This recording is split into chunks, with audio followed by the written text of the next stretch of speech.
start by recapping, Royce, because it's been a while since we talked about it last year and the whole bubble. I remember, and correct me if I'm wrong, but I think you were at that last game Lord, of the season when the Mavs were playing, and they were really the last in-person basketball game right. uh, since. Then they go to this whole bubble format. Initially, what did you think about how all that kind of happened, and overall how the bubble works? At first, I was so weird that they even stopped. That pandemic changed everything. And first, let me say this: I was glad to see an NBA championship and the game to begin with. I thought it wasn't going to ever happen, but I was glad we had a chance to have them. And I must give the NBA an A because they did an excellent job. Once they got everything set up, they did the bubble. Nobody got sick.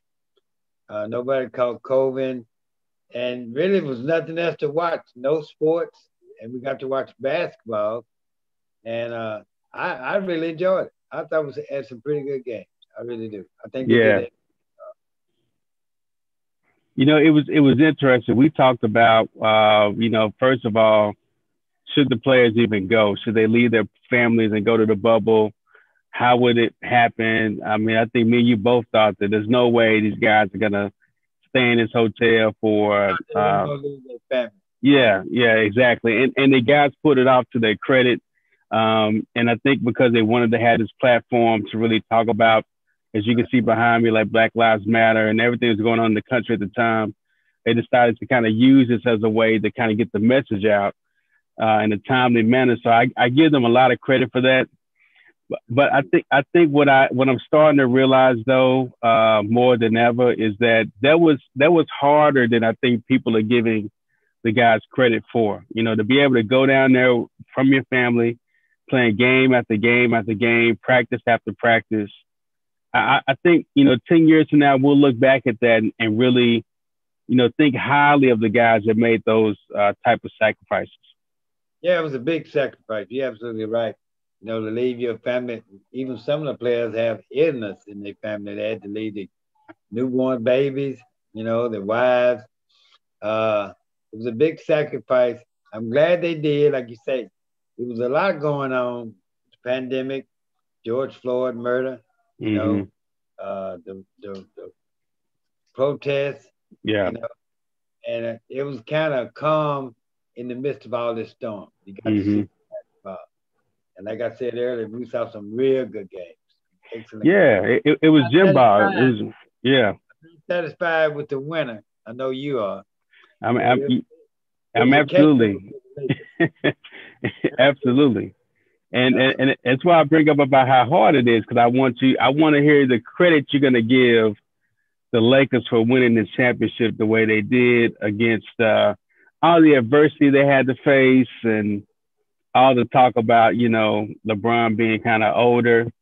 Um, but they pulled it off. They won a legitimate NBA championship, and LeBron even mentioned on a recent podcast that he thinks that championship was probably one of his best or hardest to win of the four that he does have.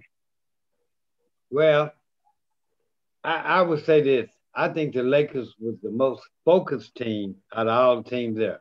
Mm, LeBron, as you watch over that 5 month period, all you saw was him training. I didn't see no other player train as hard as LeBron James. yeah, So by him being focused, he got the whole team focused. You had teams like the Clippers and Brooklyn, guys didn't even want to come, show up. Guys showed up late. Montreal Harris in and out. yeah, And I think the Lakers was the most focused by LeBron James and Anthony Davis. You yeah. know, he got his whole team in the shape. They practiced together. He corralled them. He was a leader. And that was a problem with a lot of these teams. They didn't have a leader. Yeah. Nobody knew the truth. I That's a thought good LeBron point. did an excellent job. That's a good point. They were by far the most focused team. Those teams that have made big trades and Right. acquisitions like the Clippers did with Kawhi Leonard, Paul George, being in that bubble, if you haven't jailed as a team before you got there, that And they've environment learned to wasn't play. gonna wasn't gonna help it happen for sure. Yeah, they barely played as a cohesive unit, because Yeah. injuries and all that. And that was another thing that made it kind of easy for the Lakers, all the injuries. You Hmm. know, the guys that did show up were out of shape. You could tell they got hurt real quick. And some of the injuries could have been avoided had they continued on from March or even had a train like LeBron James did. Yeah.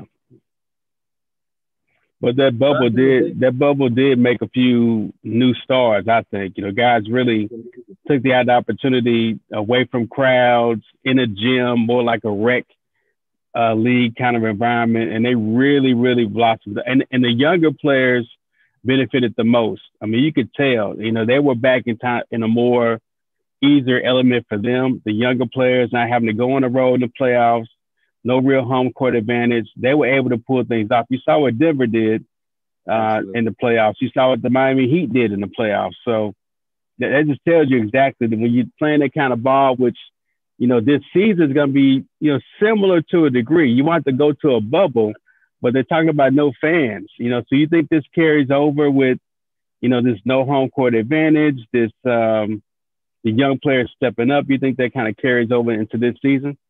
But we'll see. I call the bubble rec ball because that's what it reminds me of. Going up to the neighborhood rec center, the same guys, shooting gym. They win one night, you win the next day. That to me was the most competitive time I can remember growing up. Was going up to the gym, you had rivalries, Right. and it was totally different from playing with the school in front of a crowd. Because you got to know your opponent, you got to know his moves. Uh, it was a one-on-one competition more or less than a team competition, because you faced the guy over and over. You Right. ate together. It was like hanging out in the same neighborhood.